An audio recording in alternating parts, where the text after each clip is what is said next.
We're talking about Senator Andrew Lanza. He's a freshman from Staten Island. We are going to be listening to him right now, giving the GOP response to the State of the State address.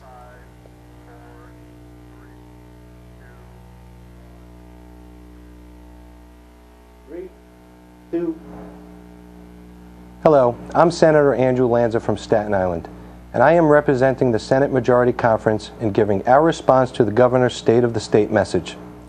We've just heard Governor Spitzer deliver his second State of the State address before a joint session of the legislature. Last year in his response, Senate Majority Leader Joe Bruno said that when it comes to doing the right thing for the people of the state, we're not Republicans or Democrats, we are New Yorkers.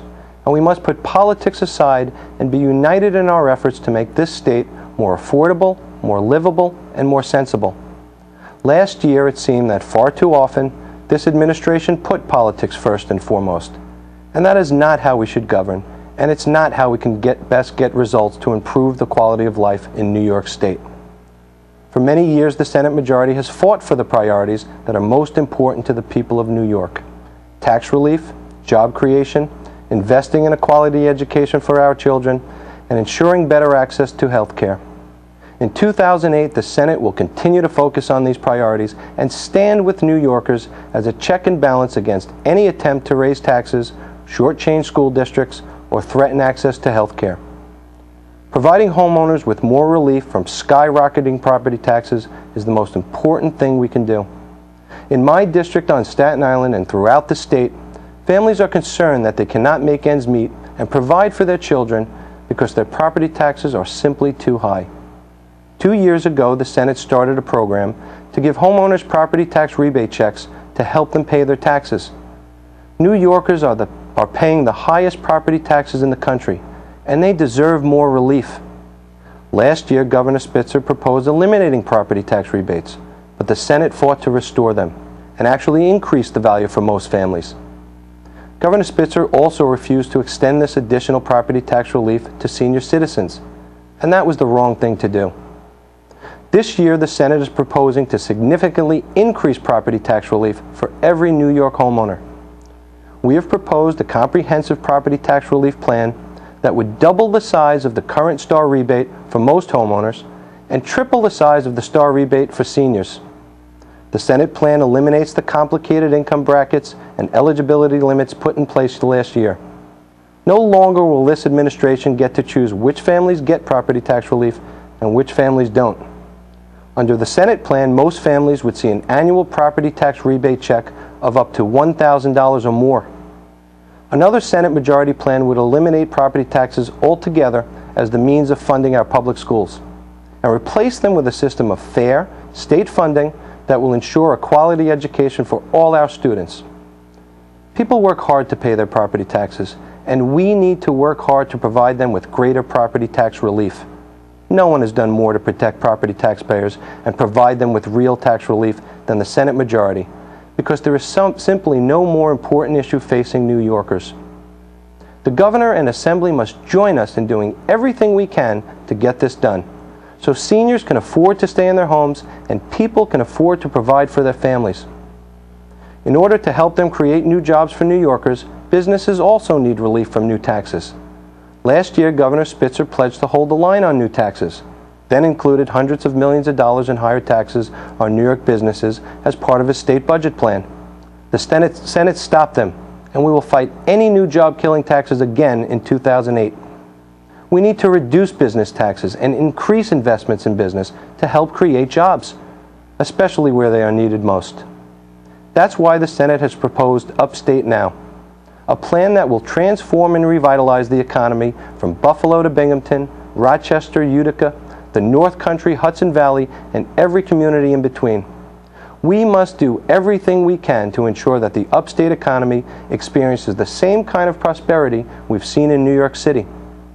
Upstate Now includes business tax cuts and incentives, capital investments to create jobs. It would help large and small businesses in virtually every sector of the economy, from high-tech to agriculture, by helping businesses afford such things as energy costs and health insurance for employees. Simply put, year after year, no one has done more to relieve the tax burden on business than the Senate majority. We need to strengthen our economy and create new jobs to ensure that our children have the opportunity to pursue the career of their choice right here in New York State. That mission starts with making sure that children get the best possible education, which is why the Senate has fought for increased funds to be invested in classrooms. But we've also worked to ensure a fair distribution of school aid. Last year, the governor's budget would have shortchanged many school districts and caused even higher property taxes for people already paying the highest taxes in the nation. However, the Senate fought to ensure a fair distribution of school aid to ensure that no school district and no child would be shortchanged. In addition to strong schools, New York families also depend on having access to quality, affordable health care. That access was threatened last year by a budget plan that would have forced dozens of local hospitals and nursing homes to close.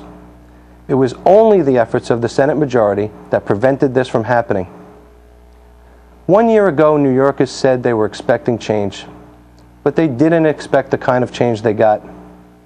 Governor Spitzer proposed increasing business taxes, eliminating property tax rebates. He opposed more tax relief for seniors. He pushed to close health care facilities and fought to release more violent felons back into our communities.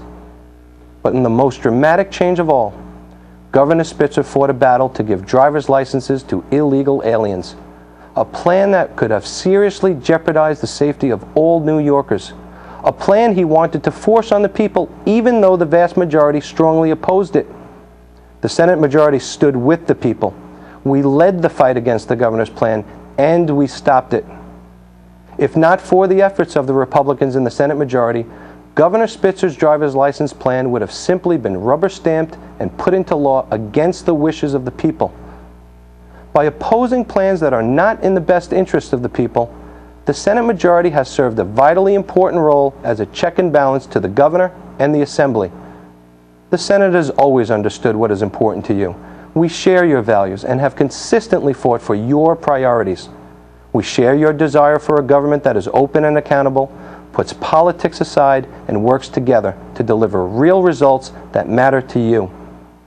For decades, the Senate majority has fought for relief for taxpayers, strong schools for our children, helping businesses create jobs, and improving access to health care. And we will stand as a check and balance to anyone that jeopardizes these priorities. To achieve these priorities and make the New York of tomorrow stronger than the New York of today, we must govern together. The Senate has always focused on governing and getting results. And from his speech today, it sounds like Governor Spitzer may be ready to put politics and partisanship aside. But actions speak louder than words. I hope he is sincere, and that we will be able to work together and address the priorities that really matter to people.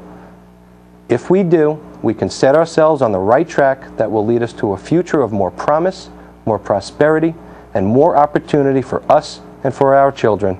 Thank you. Senator Andrew Lanza giving the Republican response to the State of the State address. So after the